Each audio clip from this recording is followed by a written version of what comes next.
Well, welcome everyone. I want to welcome Jonathon Haddad to this new series called Tough and Real Conversations. And see the smile on John's. He's ready for it. He's ready to have these conversations. But John's my first guest on this. And look, guys, the reason why I think this is important, and this is a conversation that and I have had many times, is in order for us to grow, in order for us to be the best, we have to have these conversations, right? We have to have the conversations that you just really can't have in a Facebook group. You can't have when it's not a person to person, because you miss tone, you miss, intention and all of that. And at the end of the day, I think all of us are agreed that we want to move forward and we want to be the best. We want to serve who we serve as far as consumers, and we need to have these conversations so that real growth can happen. So, John, welcome. Hey man, there's nobody better to do it with than you when it comes to tough and real conversations. That's what I can tell you. That's why I was smiling, because leave it to you to find a way to bring it to the forefront in the manner that you do it, where it's not like this is just a conversation. I don't want to go at or attack. It's just Mm-hmm. here are additional thoughts that I really believe we got to start thinking about, especially long term as the entire industry is starting to shift. Everybody's feeling it. Yeah, no, absolutely. And I have some what some people would call third rail topics to discuss, but these are the things that we have to. And look, some people on LinkedIn will broach these, but I think ultimately they come from a certain agenda of some sort. Whereas these are conversations that anyone can learn from, and it's good to have other people's opinions. I know one thing that I learned as a leader is that when I went and looked to bring people on, is I like smart people that disagree with me, because before anything, I want to look for a mind at work, right? I want to have someone that I know is actually putting actual, expertise and intelligence into their opinion or perspective, so that it forces me to have that conversation, right? Whether or not I agree with it or not, the agreement really isn't the battle as much people think. It's the battle for the conversation itself, right? To just even be had. And so that's why I'm excited to touch some of these topics. And first and foremost, I'm going to start with the one that everyone's been talking about, because it's been something that's been, I know it's kind of what threw you into the fire in the very, very beginning when you joined AIM, but the credit trigger bill, right? That's been in the news, as far as like the industry is concerned. Obviously, I have an opinion. When I ran Consumer Direct, I did credit triggers. I know, where, you could get into that as well, but like, that was, that it's been a lot, right? There's a lot of people that are like super excited for this. They're, like, finally, credit triggers, we got the bill going on. And, but I think just like with most things, we're a nation and an industry of headline readers. So I don't know if anyone really gets into the meat of what the credit trigger bill contains and the benefits. And honestly, just like with anything, there's always going to be a potential downside. So I know not everyone, like, it's hard because everyone universally is like, I'm not really for credit triggers. I know some people that are, right, based off of how they roll, but like, what's your perspective on the credit trigger bill? And obviously I know you could anchor it all the way back to when you jumped into the fire with AIM. Yeah, so credit triggers, yes, worked in retail forever, obviously, and there for 6.5+ years. It was always something that it was part of the business, right? It was always part of the business. And the biggest reason why was the servicing side of things, not wanting to lose Mhm. clients, wanting to always keep retained, where I worked them for years. I really did.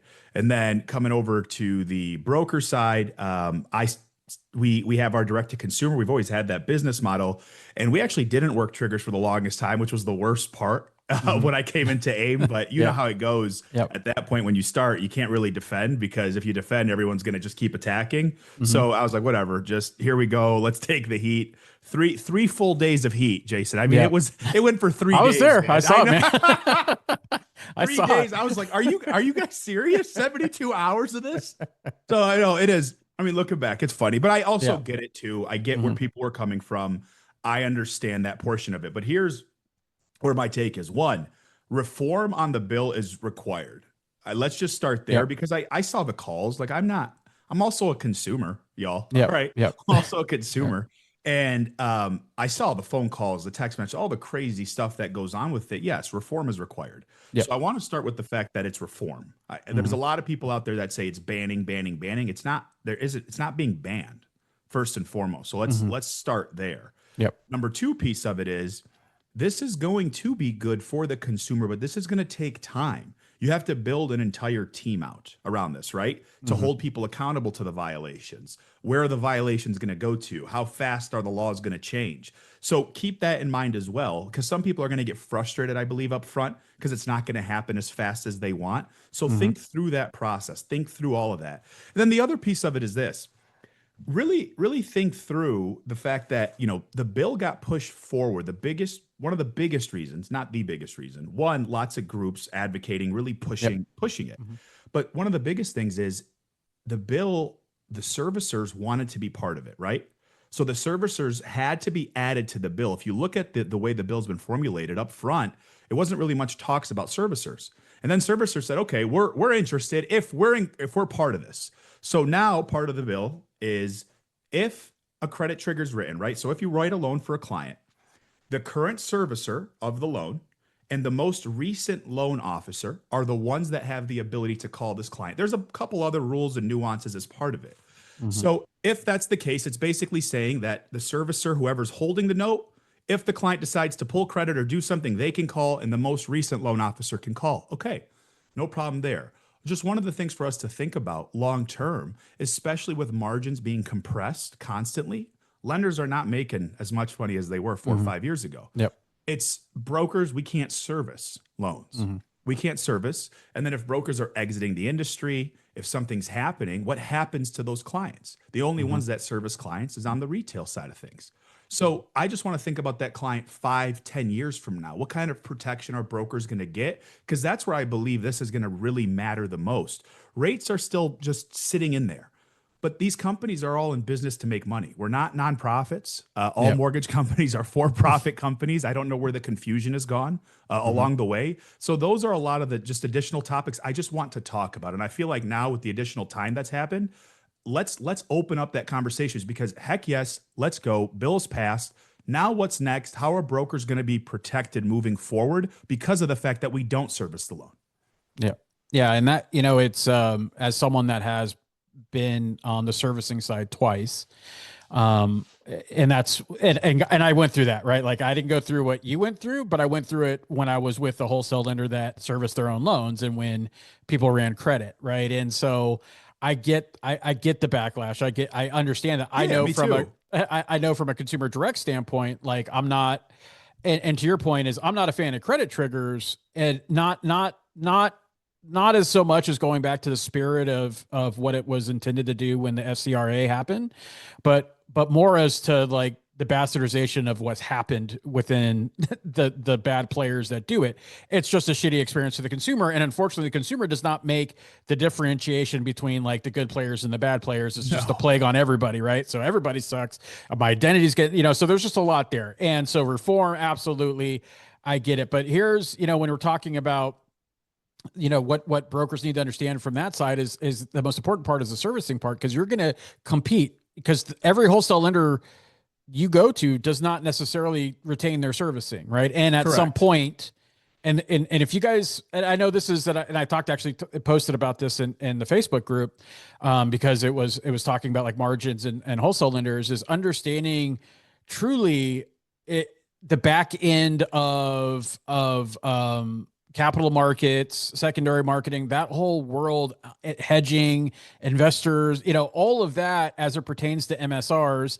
Then also understanding the last like 36 months, so to speak, of how some companies have somewhat stayed afloat because of that. And so I say all of that to understand that like is that the when you're competing against someone that's retaining or holding the servicing, right? Like it's not necessarily retail, but it's their retention department, which comes sometimes it's both. I posted that as well. It's like sometimes it's servicing, sometimes retail, sometimes it's a combination of both. But ultimately, that company cannot lose the value of that asset. That's what's important. And so to retain that asset, right? They can do the loan at no cost and very little comp, and it's going to be hard to compete with that because their value isn't in the deal. The value is in the long-term stability of ownership of that asset. So y'all, I always forget that you would literally, you always say 40 years of the industry, and I always forget what you mean. So what he's saying, this is why it's my head was going back and forth, is on the retail side, they can offset and take a loss because of the fact that they have servicing. Yep. So it's not that they're inflating or changing the books. It's just that they can elect to lose money here because they're making money over here on the servicing side of things. Yep. The other piece of what he's talking about, which was you actually gave me goosebumps because of how dialed in you are to it.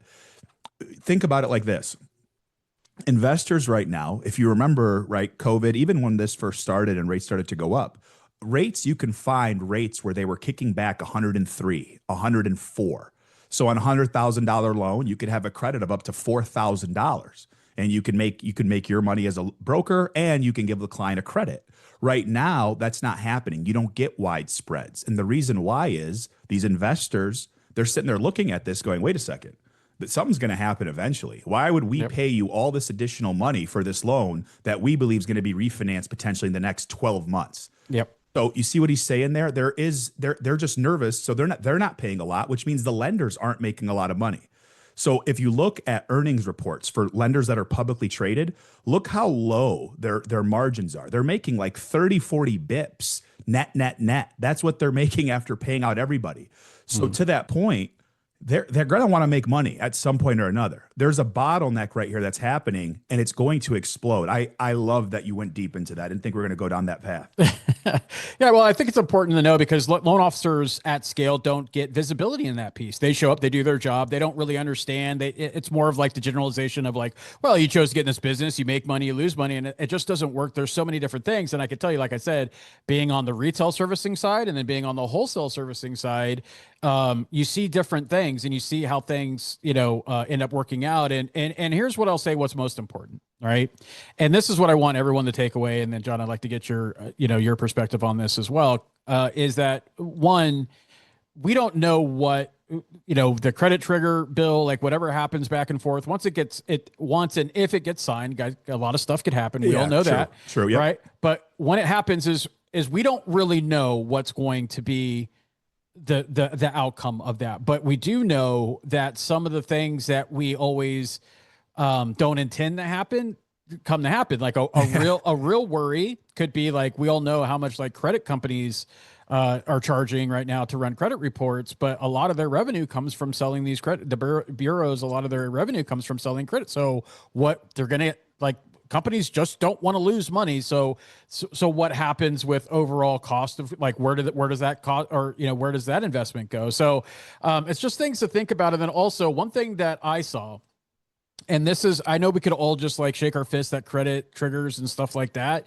And guys, you already know my opinion on it, but here's what I'll tell you is that when we went on the wholesale servicing side, when we would get these triggers, about 70%, maybe a little bit more of the time, it was not the original broker. No, that ran the credit. It was someone else, and it wasn't us. We weren't doing this, but I just saw that, and then when the broker would get upset, it's like, man, they went with like, we got it because we're servicing. We didn't go after it, but you lost that client to somebody else.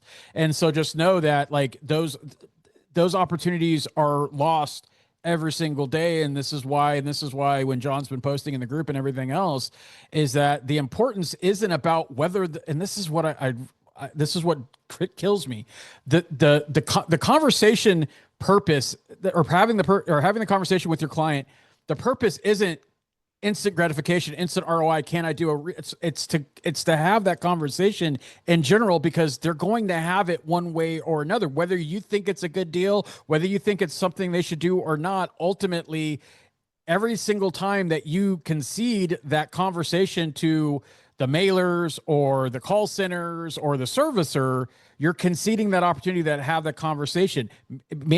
And maybe they do the deal, maybe they don't. But the point is that you will never know if you don't have the conversation. And that's why the retention level at scale with brokers isn't as good as it is with people like, like Rocket and Yep. call centers and stuff like that. And you know that firsthand by being Yeah.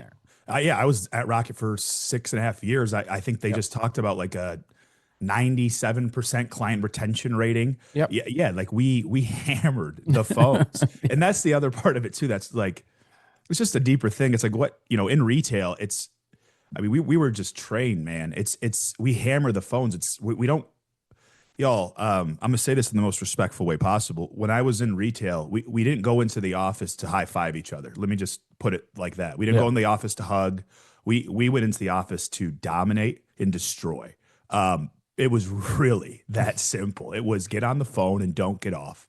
And we didn't. And I have all the awards and trophies, and I got more things than you could possibly imagine to showcase that because that's the idea of a business. Yep. You're a for-profit business. You're a large conglomerate. And again, I don't care who it is. I don't care if it's Rocket. I don't care if it's Penny Mac. I don't care if it's UWM. All these companies, my company that I run, my lending company, I'm a for-profit organization. Yep. Okay. So I just want people to understand that. And then make sure your business adapts accordingly. That's all, right? Make sure your business adapts accordingly and just focus on your business. Focus on being for profit. Focus on putting food on your table. Focus on making the impact. So that's just where my head constantly goes. And we're going to see how this transpires over the next several months. I am excited to watch it. I do believe the reform will be good. But to your point, it's going to take time. There's a lot of other factors to take into consideration. Yeah, 100%. And just to echo what you talked about is that, guys, like I ran a pretty successful consumer direct operation for my mortgage company. And the Bible that I used to create all of that was written by a man named Chris Smith, who learned all of this while he was doing loans at Quicken when it was Quicken. Right. Oh, And yeah. so he wrote the book, The Conversion Code, which I use, and I've interviewed him a couple times. I've had him speak at my events. Solid dude on the real estate side. But I use that as my Bible for doing consumer direct. That's how I trained my sales team. That's how I had the scripts run. And to John's point, it works. It was like we weren't there for, attaboys and butt slaps. We were there to win, right? We were there to win. We were there to get loans. And so just know that's what you're competing against, right? That's what you're competing against. And so just like the one-off, phone call, or maybe I call them, maybe I don't, just isn't going to cut it in a competitive environment. And Frazier, I want to say this one thing. One of the things too, y'all, and by the way, I get it. In my business, we're very cautious. Credit reports have absolutely, Yep. it's hurting margin, right? We're cautious. We're trying to find soft pulls. But y'all, when I was in retail, in one day, just to give you an understanding, in one day I pulled 31 credit reports. You think I was concerned about the cost? No. Why? Because that's not the focus. The focus is pull credit because you can't write a loan without pulling credit. That's literally what I was taught. That is the philosophy I was taught. Well, this client said they have a potential bankruptcy. Pull credit. Great. Do you know? Nope. Pull credit. Awesome. Well, the client said their credit's 485. Great. Pull credit. Every time, like clockwork, and there was no concern. So Yeah. I don't, that's not going to change. And for us as brokers, we have to be a lot more cognizant of it. Most of us small businesses just trying to grow things off the ground. That's not the same concern on the other side.